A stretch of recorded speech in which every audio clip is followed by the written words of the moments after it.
بسم اللہ الرحمن الرحیم۔ السلام علیکم ورحمۃ اللہ وبرکاتہ۔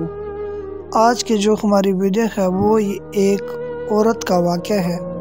پہلے درود شریف کی فضیلت بیان کرتے ہیں۔ حضور اکرم نور مجسم صلی اللہ علیہ وآلہ وسلم کا فرمان رحمت نشان ہے، جس نے کتاب میں مجھ پر درود پاک لکھا تو جب تک میرا نام اس میں رہے گا فرشتے اس کے لیے استغفار یعنی دعائیں مغفرت کرتے رہیں گے۔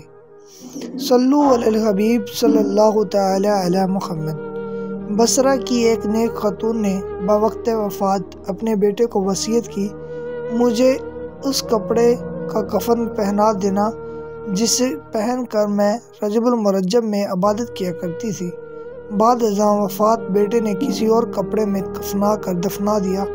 جب وہ قبرستان سے گھر آیا تو دیکھا کہ جو کفن اس نے پہنایا تھا وہ گھر میں موجود تھا۔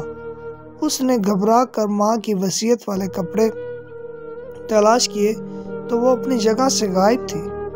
اتنے میں ایک غیبی آواز گونج اٹھی، اپنا کفن واپس لے لو جس کی اس نے وصیت کی تھی، ہم نے اس کو اسی کپڑے میں کفنایا ہے، کیونکہ جو رجب المرجب کے روزے رکھتا ہے ہم اس کو قبر میں رنجیدہ نہیں رہنے دیتے۔ اللہ رب العزت عز و جل کی ان پر رحمت ہو اور ان کے صدقے ہماری بے حساب مغفرت ہو۔